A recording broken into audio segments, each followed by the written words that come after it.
რა მოხდება, თუ ჯოჯოხეთი ტკივილი და ტანჯვა არ არის? არამედ მარადიული სიუხვეა. ადგილი, სადაც ყველაფერი გაქვს. ყველაფერი, გარდა ერთი რამის. ცხოვრების აზრის. სადღაც მე-20 საუკუნის შუა წლებში, მსოფლიოს კიდეზე მდებარე ლაბორატორიაში. კაცმა 64 ააშენა. ის საკუთარ თავს ღმერთს არ უწოდებდა. ის მეცნიერი იყო. მისი სახელი იყო ჯონ კალფუნი. და მის 64-ში თაგვები ცხოვრობდნენ. ეს არ არის სამეცნიერო ფანტასტიკა. ეს იყო ექსპერიმენტი. მას ერქვა სამყარო 25. და ის დღემდე ითვლება ისტორიაში ერთ-ერთ ყველაზე საშინელ სამეცნიერო პროექტად. რადგან ის რაც საზოგადოების ამ იდეალურ მოდელში მოხდა, შეიძლება იყოს გაფრთხილება. ან და სულაც იმის ასახვა, რაც უკვე ხდება ჩვენს თავს. ჯონ კალფუნი ეთოლოგი იყო. მეცნიერი, რომელიც ცხოველთა ქცევას სწავლობდა. 1950-იან წლებში მან სოციალურ დინამიკაზე ექსპერიმენტების ჩატარება დაიწყო. მიზანი მარტივი იყო, გაეგო, როგორ იქცევიან არსებები, როდესაც მათ აღარ სჭირდებათ გადარჩენა. ის ქმნის შეზღუდულ სივრცეს. ყოფს მას სექციებად. ათავსებს მასში კვების სადგურებს, წყალსატევებს, თავშესაფრებს. ყველაფერი იდეალურად არის გათვლილი. სამყარო დაავადებების, მტრების, შიმშილის გარეშე. სახლი ყველასთვის.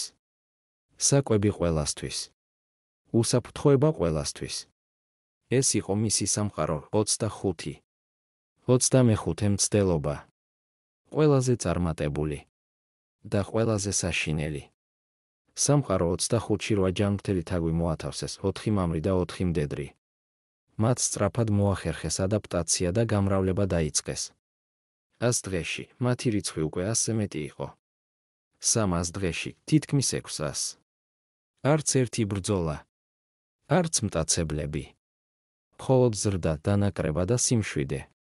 პირველი თაობები აქტიურები, ჯანმრთელები იყვნენ და ზრუნავდნენ თავიანთ შთამომავლობაზე.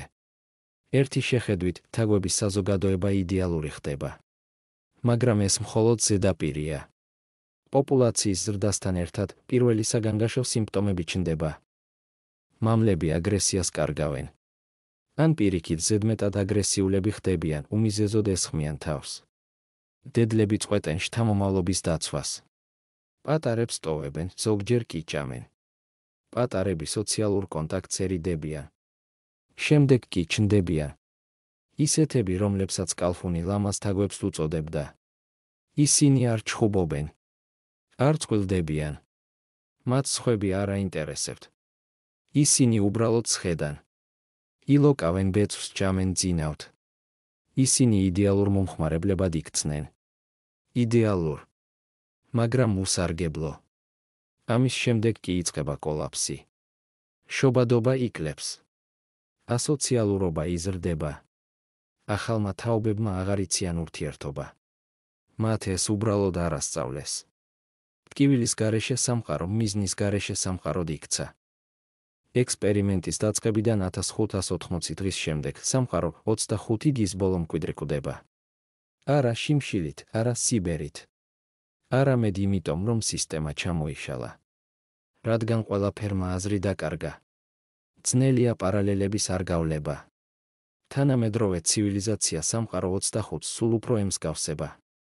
საზოგადოება მომარაგებულია ყველაფრით. საკვებით, მედიით, უსაფრთხოებით, კომფორტით.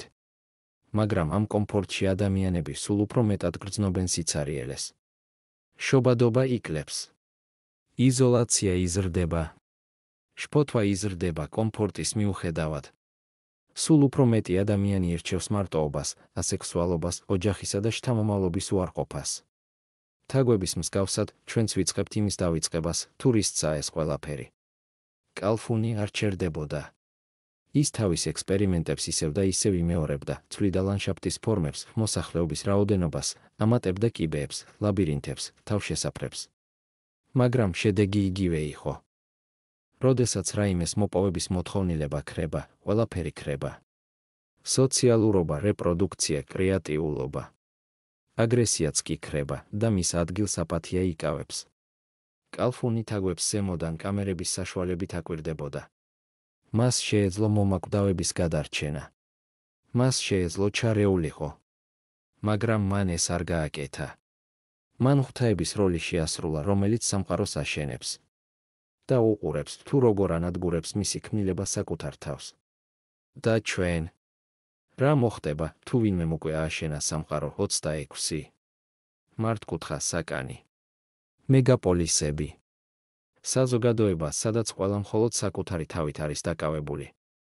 არანაირი საზრუნავი, არანაირი გამოწვევა, არანაირი მომავალი. იქნებ ჯოჯოხეთი ტანჯვა არ არის. იქნებ ჯოჯოხეთი ადგილია, სადაც აღარ ხარ საჭირო, რადგან ყოველგვარი ფუნქცია დაკარგე. შესაძლოა კაცობრიობა კატასტროფის შედეგად არ დაიღუპოს. ის უბრალოდ დაიძინებს. კომფორტულ გალიაში.